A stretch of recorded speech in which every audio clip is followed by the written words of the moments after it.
from the property manager, from the factor's point of view, the most empowering thing that we can give to our customers is knowledge. Yep. If they can even understand a fraction of what we do, it just makes our job so much easier. It makes our relationship with our customers so much better. And ultimately that manifests in better maintenance, better maintained properties and higher asset values, if you want to look at the bottom line. So it is a challenge. I think from Newton's perspective, we've had a good hard look at ourselves in the mirror over the last couple of years. We've done a lot of work on this, and we've come to the conclusion that we can certainly make improvements, and we are making those improvements. But I think more generally in the industry, there's a certain inertia about communicating just how does everybody sit in this, what's everybody's role, and how through the relationship between the customer and the factor, how do we get the best out of this relationship? Not what we do and what owners do. I think it's more how that relationship needs to work together. For the single benefit of the property that these people are living in, because it's a lot of time that's forgotten about, is actually the purpose of why you have a property factor and why an owner has responsibilities for maintenance, and that is that these properties should ultimately outlive all of us if they're properly maintained. So you're not only looking at the past, you're looking at the future, and the future kind of built environment of Scotland. So it's all about trying to promote that. I think as a company, I might be biased, but I think we've got the most informative website amongst our peer group, and that we have a whole lot of information on customer support, how that links into everything to do with property maintenance. We've got an excellent links page that takes you to Under One Roof, that takes you to local authorities. And also we try and keep our news stories, industry news stories, up to date, which is all educational. We're slowly moving into the world of social media and trying to generate that through LinkedIn as well. And obviously through our portals, any of these news stories, etc., are uploaded directly to our client portals to try and generate some talking points with our customers and maybe highlight their interest in areas that they've maybe not thought about before. Also, in more recent times, in terms of educating our people, I suppose, who in then turn can educate, the homeowners and those outside is IRPM.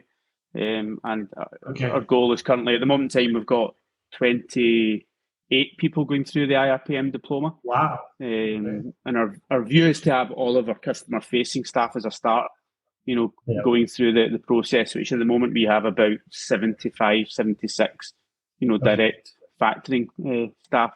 And so that's what we're trying to do to get the message out there of why it's good to maintain your property and why factors can help you do that. In terms of how you educate homeowners, I've certainly started adding to our quarterly newsletter factor fiction, Cool. which basically highlights a lot of the different scenarios we get involved in, but more so to pinpoint to the homeowners that they're the duty holders, they're the collective duty holders, and I've always said that it's driven from, again, when you look at housing associations in Scotland and you look at leasehold down south, there's always a landlord as such, and they're in control. So when the property agent and the property factor comes into play, first time buyers or downsizers tend to think that they're the landlord and they're the accountable and responsible person, when in actual fact they're the agent working on behalf of the collective homeowners.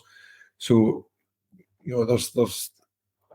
there's ways in which you put that education process out there. I've been talking to Property Managers Scotland for quite a while about whether all the industry members or the members at Property Managers Association, industry leaders, actually think about putting out radio adverts and TV adverts, not about advertising the association or advertising the companies, but about putting out an educational video that says, it's a common theme. We talked about it before in the last podcast, and it's it's always going to be there, because if you look at the demographic of it, it works out about 400,000 private flat owners, and if you include the housing association, takes up to about 650, and that demographic across the number of property owners in Scotland, it's a small number in comparison, but there's a big education that has to go on, and as I've said in the past, without repeating myself, the first time buyers and the downsizers are the ones who have no idea about factoring, and I was one of them. I was a first time buyer in the West End of Glasgow that had no idea about factors. It's usually a younger generation as well, I feel. It's usually that first time buyer, so you can usually build quite a rapport with them quite quickly, I feel, and you can set them on the right path, of who we are and what we can do and how we're here to help. We're not here to hinder. You may be paying us a fee, but we're here to work with you, not against you. We're not here to dictate. So usually that's something we can get across quite quickly. But like I say, that is in a small scale. There are organisations, as you've talked about many times out there, like Under One Roof. It's a great tool for us from an educational point of view internally, but it's also really good for external. So I do promote that to people. It's an easy website with a search box to just put the word in and find out what it means and who's responsible, and then come back to us, or discuss with your co-owners as well. So it's a great tool. They're doing seminars, I know, for the public in multiple regions. So it's a great thing. And then I suppose we're having to do our own thing internally, trying to have all our managers and assistant managers appraised as to what needs to be known and when, and try and attack these kind of questions as soon as they come to us. That includes obviously internal training, but also they're doing, we've got 6 members of staff going through the IRPM qualification as well, just to best prepare us going forward, so that we're equipped to help owners who might have queries or just be completely unaware of who we are and what we can help with. I think with what we do within, so we also do the lift, so low income first time buyers and the shared equity. We have a real connection within our department. So when it's a property that is being sold within Highland Residential and it's being factored by Highland Residential, there's much more of an interlinking and team mentality to make sure that information sharing is there. Out with that, there's only so much that you control within the factoring, making sure knowledge is power and sharing the information. But when it's done in-house, so to speak, it's much more easier to control that sharing of information. That's a golden question. Okay, let's step back from that one a little bit. I think when I'm confronted with a question along these lines, I tend to take my iPhone out of my pocket and wave it at the crowd and say, well, we've all got one of these phone things. When you bought it or when you acquired it, did you check the documentation around it? Did you check the licensing? Do you know the radiography emissions? Do you know the legality of being able to use it in Europe? Have you in short looked at anything whatsoever? No, of course you haven't. And you won't have read the terms and conditions before you scroll to the bottom, hit the tick and accepted them.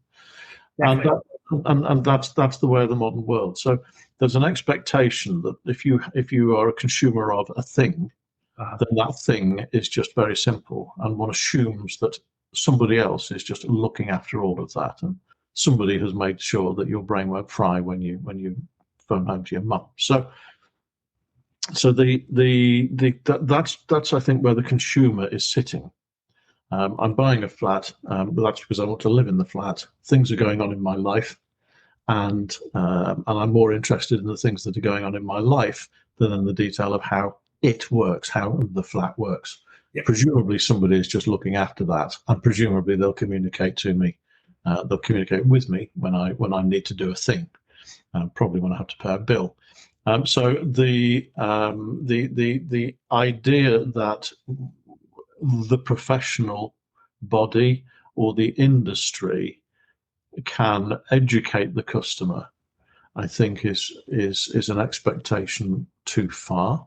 I think there is an expectation of occupiers that they should understand what they bought and vaguely how it works, and the best person usually to do that explanation is the the person that they have the contact with. So that's going to be their factor or their property manager.